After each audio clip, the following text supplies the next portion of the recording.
చేదియు తగవ నీకు అది ఎట్లుండన్. బాగుందిరా అబ్బాయి, నువ్వు చెప్పిన మాట ఒప్పుకున్నాను, ఆ నీచుడు అలా చావవలసింది. ఆమె కూడా ద్రౌపదీదేవి యొక్క వస్త్రాపహరణం తొడతరిచి కూర్చోమ్మనడం వినేటప్పటికీ ఒళ్ళు మండిపోయింది. అంటే ఆ తల్లి గొప్పతనం ఎక్కడుందంటే ఆమె ధర్మపక్షపాతి.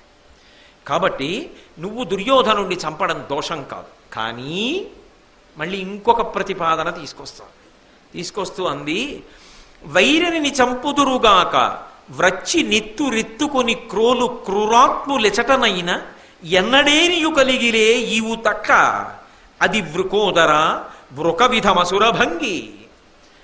లోకంలో శత్రుత్వం పెట్టుకుని ఎదర శత్రువు దొరికినప్పుడు క్రూరంగా చంపిన వాళ్ళు చాలామంది ఉన్నారు. కానీ నీ సోదరుడు కదా దుశ్శాసనుడు, మనిషి నెత్తురు మనిషి తాగడు కదా, మనిషి నెత్తురు తాగేది తోడేలు కదా, నీ తమ్ముడని కూడా చూడకుండా దుశ్శాసనుణ్ణి పడగొట్టి గుండెలు బద్దలగొట్టి శరీరం మీద కూర్చుని నెత్తురు తీసి ఎలా తాగావు? తోడేలువా రాక్షసుడివా మనిషివా? అలా చంపచ్చా? అది ధర్మమా? అంత ఆక్రోశం ఉండొచ్చా? వాడు నా కొడుకు, నువ్వు అలా చంపితే, నువ్వు అసురుడిలా ప్రవర్తిస్తే, తోడేలులా ప్రవర్తిస్తే, లోకంలో ఎవరూ చంపని రీతిలో చంపితే అది నువ్వు గొప్పనుకుంటూ ఉంటే అది ధర్మము కన్నా దూరంగా జరిగి చంపడం కాబట్టి నేను దుఃఖాన్ని పొందితే తప్ప. మళ్ళీ ఇంకొక ప్రశ్న తీసుకొచ్చి మళ్ళీ భీష్ముడి చేతులు జోడించి, అమ్మా నేను చెప్పిన మాట జాగ్రత్తగా విను. తల్లి, ఆనాడు ద్రౌపదీదేవి యొక్క వస్త్రాపహరణం చెయ్యడానికి ఈ దుర్మార్గుడైనటువంటి దుశ్శాసనుడు ఆమెని జుట్టు పట్టి ఈడ్చి తీసుకొచ్చాడే, రాజసూయాగం చేసి అవబృధ స్నానం చేసినటువంటి తల్లి అన్న విషయం కూడా చూడలేదే. వదిన గారు తల్లితో సమానం కదా, పాండవ పత్ని కదా, అటువంటి ఇల్లాలిని, అటువంటి ధర్మమూర్తిని, యజ్ఞము నుంచి ఆవిర్భవించిన యాజ్ఞసేనిని జుట్టు పట్టి ఈడ్చి తీసుకొచ్చి ఏకవస్త్రని అంతమంది చూస్తుండగా సభలో ఆమె మొల మీద బట్ట లేకుండా ఒలవాలని ప్రయత్నం చేశాడే. ఆనాడు భగవదనుగ్రహం చేత అక్షయంగా వస్త్రాలు కలిగాయి తప్ప ఎంత బాధ పొందామమ్మా భర్తలమయ్యుండి. ఆనాడే నేను ప్రతిజ్ఞ చేశాను దుశ్శాసనుణ్ణి అలా చంపుతానని. కానీ అమ్మా, ప్రతిజ్ఞా పాలనమునందు కూడా యథార్థమునకు దుశ్శాసనుణ్ణి నేను అలా చంపలేదు. ఎందుకో తెలుసా? నేను దుశ్శాసనుణ్ణి పడగొట్టి చంపుతున్నప్పుడు నా ప్రతిజ్ఞ గుర్తొచ్చిన కురువీరులు నేను ఎక్కడ అతన్ని గుండెలు బద్దలగొట్టి నెత్తురు తాగుతానోనని అందరూ కలిసి ఒక్కసారి నన్ను చుట్టుముట్టారు.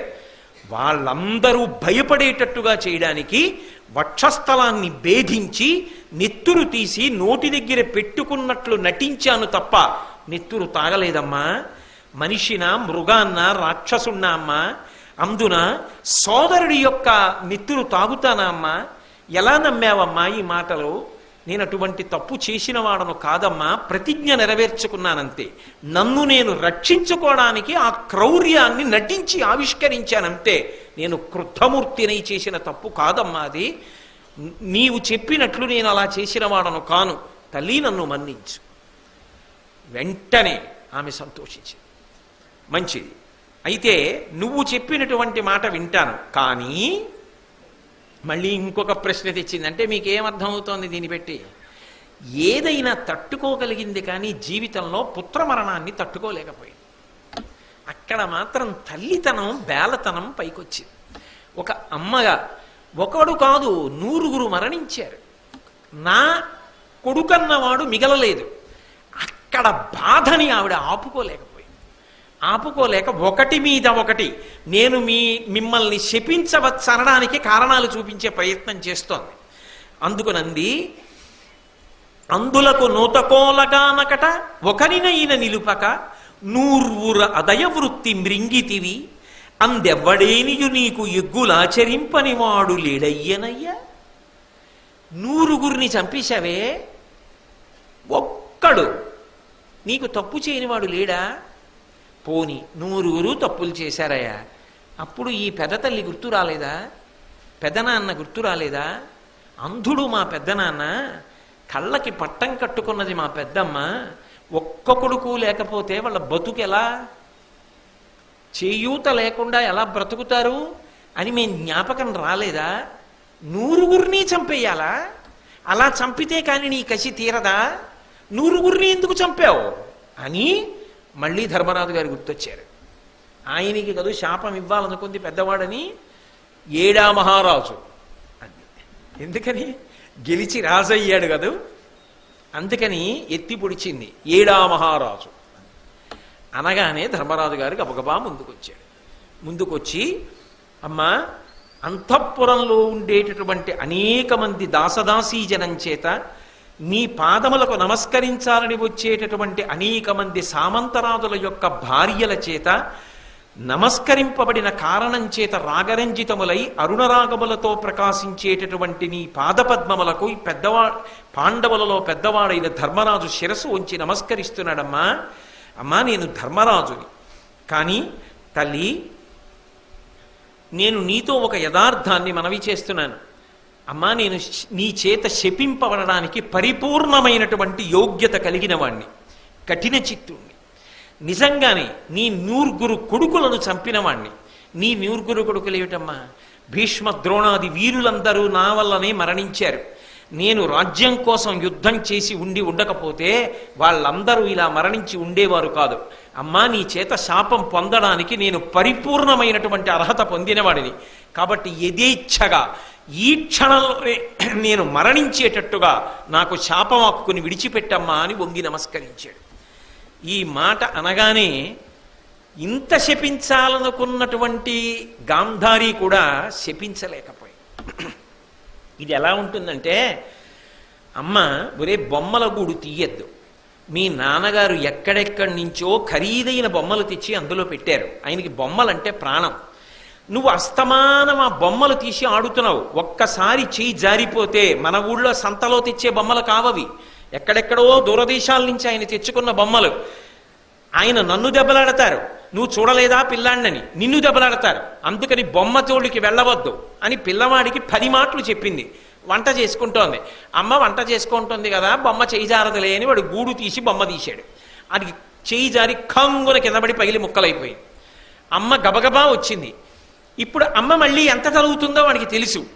అందుకని వాడు గబగబా వెళ్ళి అమ్మ కాళ్ళు పట్టుకొని, అమ్మా నువ్వు చెప్పినా వినని దుర్మార్గుణ్ణి, మూర్ఖుణ్ణి, ఇప్పుడు నాన్నగారు వచ్చి నిన్ను దెబ్బలాడతారు, నన్ను దెబ్బలాడతారు, వద్దని ముందు అంత చక్కగా చెప్పావు, వినొచ్చు కదా, ఎంత నీచుడనో చూసావా, నువ్వు అటు తిరగగానే బొమ్మ తీశాను, బొమ్మ చేజారిపోయింది, పగిలిపోయింది. అమ్మా నువ్వు చెప్పింది సత్యం, నీ మాట వినని నన్ను విపేక్షించకు, చావగొట్టేయమ్మా, నన్ను పట్టుకుని గిల్లేయమ్మా, వాతలు పెట్టేయమ్మా అన్నాడు అనుకోండి.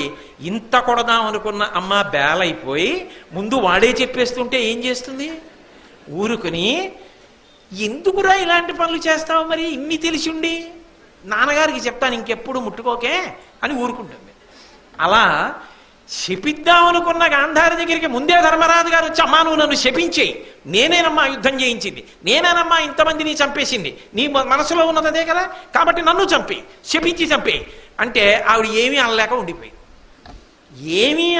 ఉండిపోయింది. కానీ కన్నులు మాత్రం కోపంతో ఎరుపెక్కి, ఆ ఎరుపెక్కినప్పుడు ఆవిడ కళ్ళకున్న కట్టు కొద్దిగా జారింది. ఆ కంటి కాంతి, ఎర్రటి కాంతి వచ్చి ధర్మరాజు గారి పాదాల మీద పడి ఎర్రగా బొబ్బెక్కినట్టయింది. ఇది చూసి అర్జునుడు కృష్ణుడి చాటుకు పారిపోయాడు. భీముడు, నకులుడు, సహదేవుడు తలకొక వైపు తప్పుకున్నారు. ఆమె సంభాళించుకుని ఒక్క మాట అంది, ఒక్కరిని నీవు సంపక తక్కిన అంతటనే ప్రతిన తప్పునే విభవం బెక్కగా మీ అన్న నతండెక్కటి రాజ్యంబు చేయ నీడె కుమారా. భీముడి వంక చూసి మళ్ళీ అంది, ఏమయ్యా ఒక్కడిని వదిలిపెట్టేస్తే వాడు పెద్ద కుట్ర చేసి మీ అన్నని మిమ్మల్ని చంపేసి రాజ్యం చేయకుండా చేస్తాడా? ఒక్కడిని వదలలేరయ్యా మా కోసం, ఒక్కడిని వదలకుండా చంపేశారే అని ఊరుకుంది, శపించలేదు. వెంటనే ఆ పిల్లల 5గురిని చూసి వెళ్ళి మీ అమ్మ కుంతీదేవికి నమస్కరించండి అంది. ఇప్పుడు ఈ 5గురు వెళ్ళి కుంతీదేవి